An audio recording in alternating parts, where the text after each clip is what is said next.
8:30 बजे के लगभग चंद्र ग्रहण जो है वो समाप्त होगा पूर्णतया।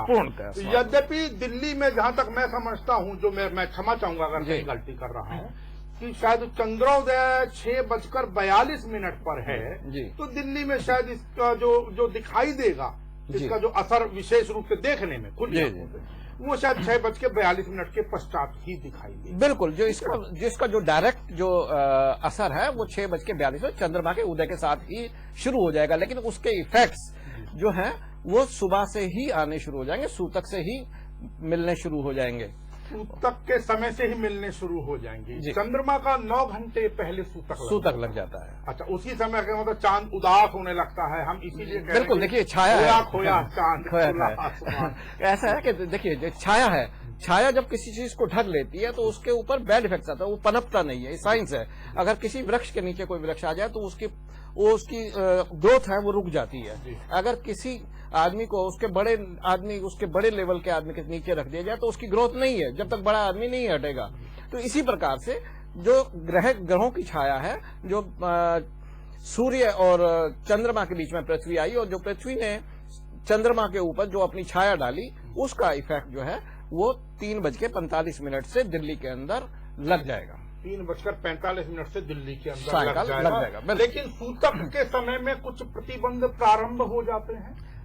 हाँ, बिल्कुल ऐसा कहा जाता है कि सूतक के अंदर आमतौर पे लोगों को सोना नहीं चाहिए, भोजन नहीं करना चाहिए, सोच आदि कर्म नहीं करना चाहिए, बाल नहीं कटवाने चाहिए।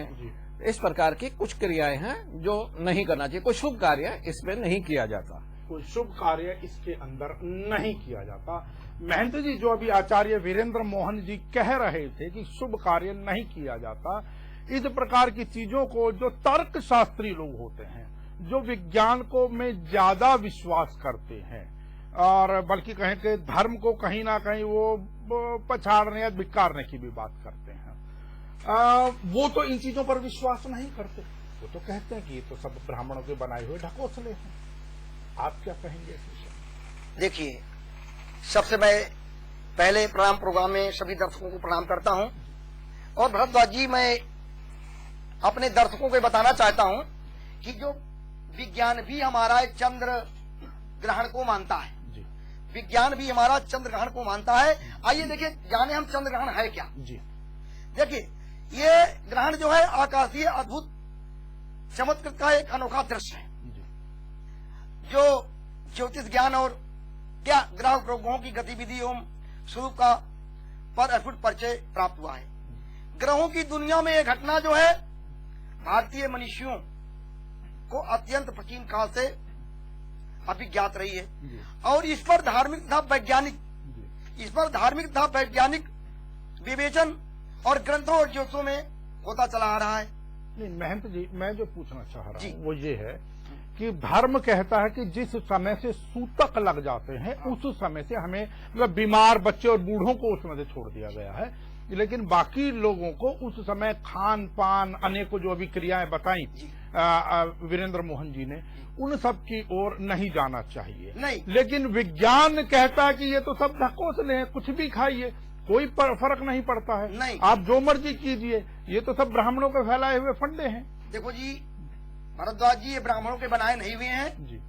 ये जो हमारा ज्योतिष है, जो हमारा धर्मशास्त्र है, जो हमारा ग्रंथ है, जो हमारा वेद है, जो हमारा पुराण है, ये बताता है कि सूतक लगने के 8 घंटे पहले चंद्र ग्रहण हो तो सूर्य ग्रहण हो तो 9 घंटे पहले, जैसे बालक, वृद्ध, रोगी को छोड़ करके बाकी सभी को ये अनिवार्य है कि सूतक काल में इसका परहेज करें।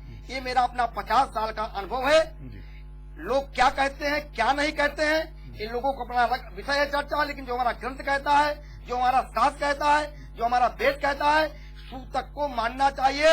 अगर जो लोग ऐसा नहीं कहते हैं, देखो कभी आप बचपन में लोग सुने होंगे कि भाई देखो कोई बच्चा अपंग हो गया, कोई बच्चे का पैर टेढ़ा हो गया, हाथ टेढ़ा हो गया, मुंह टेढ़ा हो गया, तो क्या है, ये सूतक काल में निषेध को नहीं माने, सूतक काल का जो है नहीं मान किए, इससे नुकसान हुआ। तो मैं ये कहना चाहता हूँ अपने सभी दर्शकों को, अपने वेदों की तरफ से, अपने पुराणों की तरफ से, अपने ऋषियों मुनियों की परंपराओं के अनुसार कि ग्रहण के सूतक को मानना चाहिए। ग्रहण के सूतक को मानना चाहिए, ऐसा महंत अवधेशानंद जी कह रहे हैं। जी आचार्य जी, आप कुछ कहना चाह रहे हैं? कहना चाहूंगा कि देखिए ग्रहण क्या है, जैसे अभी महंत जी ने बताया कि ग्रहण जो छाया है, वो जो छाया जब आ जाएगी किसी भी चीज पर, तो सूर्य की डायरेक्ट रोशनी, ऊर्जा हमें प्राप्त नहीं होगी। जो ऊर्जा प्राप्त नहीं होंगे तो कीटाणु हैं, ये जर्म्स हैं, बैक्टीरियाज हैं, ये ज्यादा होने लग जाते हैं। हमने देखा है आचार्य जी, कई बार उससे पहले नहीं खाना चाहिए भोजन। जब ग्रहण काल होता है, कई चीजें पक्षियों को हमने भी देखने की कोशिश की है जी। वो उनके अंदर बड़ा अजीब सा बदलाव होने लगता है, पक्षियों के अंदर भी। बिल्कुल। अर्थात प्राकृतिक दुष्प्रभाव कहीं ना कहीं होते हैं, नजर आते हैं।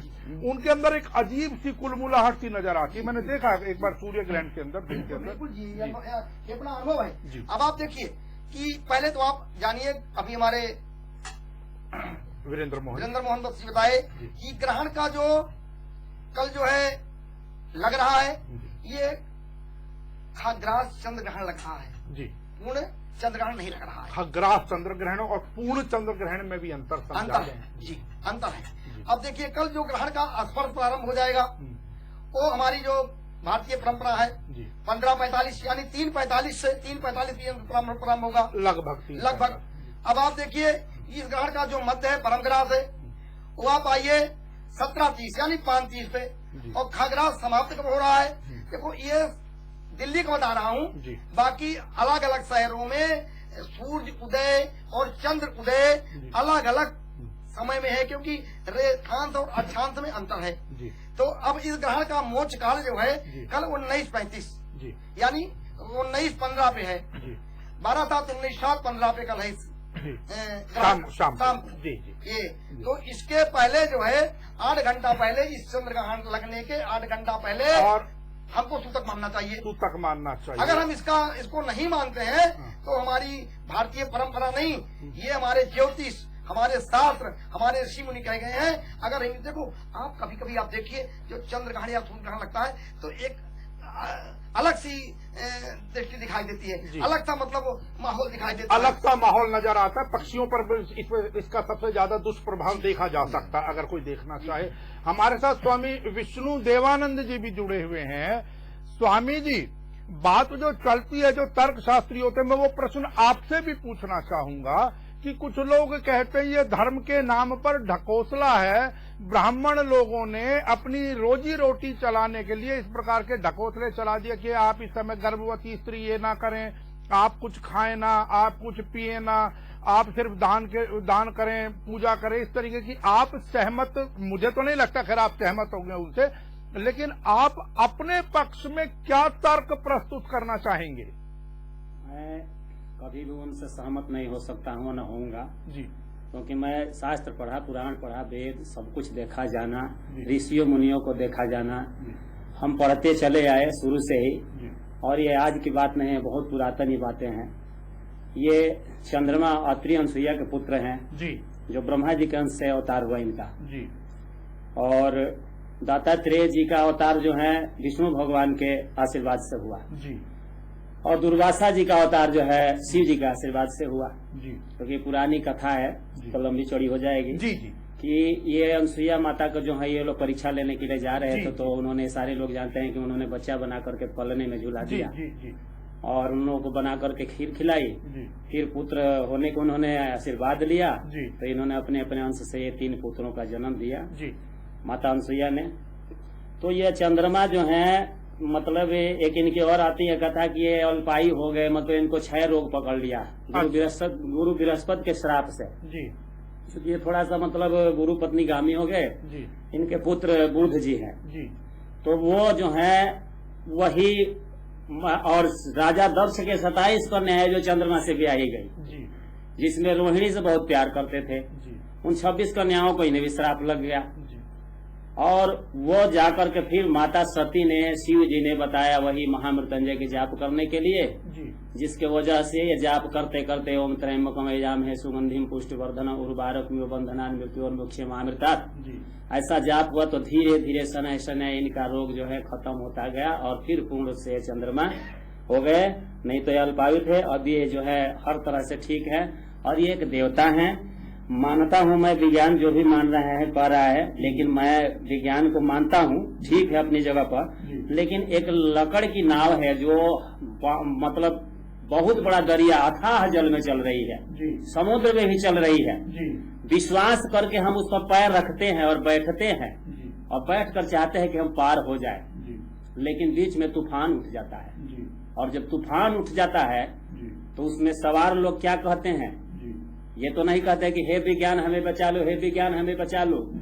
वो तो यही कहते हैं, हे प्रभु हमें बचाओ, हे नारायण हमें बचाओ, स्वामी जी कह रहे हैं हे विज्ञान हमें बचा लो। वो नहीं कहते हैं, वो कहते हैं कि हे भगवान हमें बचा लो, हे भगवान हमें बचाओ। अपने अपने ईश्वर का नाम लेते हैं जिसको पूछते हैं। अर्थात विज्ञान पर इस चर्चा में इस समय विज्ञान पर ज्ञान या धर्म या प्रभु ये भारी पड़ रहे हैं। इस चर्चा को आगे जारी रखेंगे। हम एक छोटा सा ब्रेक लेते हैं और ब्रेक के बाद जानेंगे कि ग्रहण काल में हम लोगों को, अब जो लोग धर्म को मानते हैं उनके विषय में चर्चा रहेगी कि ग्रहण काल में हम लोगों को किस किस प्रकार की सावधानी करनी चाहिए और क्या क्या हम लोगों को उस समय में पूजा पाठ आदि क्या करना चाहिए। इस विषय पर चर्चा करेंगे एक छोटे से ब्रेक के बाद।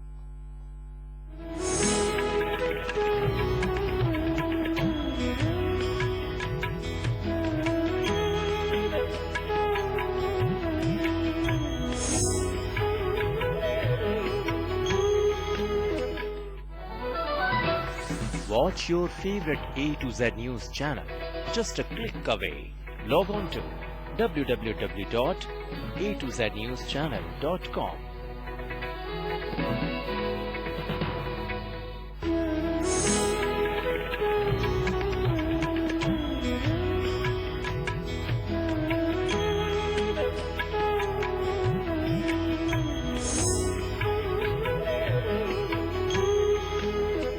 खोया खोया चाँद खुला आसमां, आँखों में सारी रात जाएगी, तुमको भी कैसे नींद आएगी। ब्रेक के बाद आपका एक बार फिर से स्वागत है। खोया खोया चांद खुला आसमान, अर्थात हम थोड़ा फ्यूजन बनाकर चलने की कोशिश कर रहे हैं।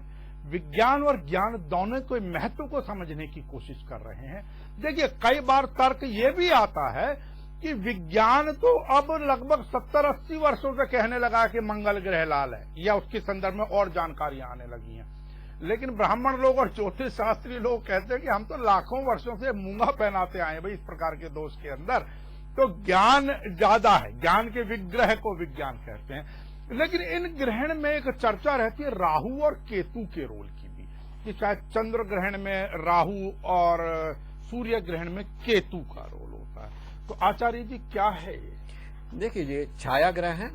जब किसी ग्रह की छाया जब पृथ्वी पे आती है तो उसके साइड इफेक्ट्स आएंगे ही आएंगे। आप ऐसा मान लीजिए कि जैसे अभी ग्रहण है, कल ग्रहण है और जो पृथ्वी की छाया चंद्रमा पे पड़ेगी और जो हमारे वो जो छाया आएगी उसमें डार्कनेस आ जाएगी। जैसे ही सूर्य की ऊर्जा रुकेगी, किरणें रुकेंगी, ऊर्जा रुकते ही आप समझिए कि बैक्टीरिया, कीटाणुज ये बढ़ने लग जाते हैं। ठीक है जी। और इसी संदर्भ में कहा गया कि भोजन नहीं करना चाहिए। ये साइंस भी मानेगी इस बात को, क्योंकि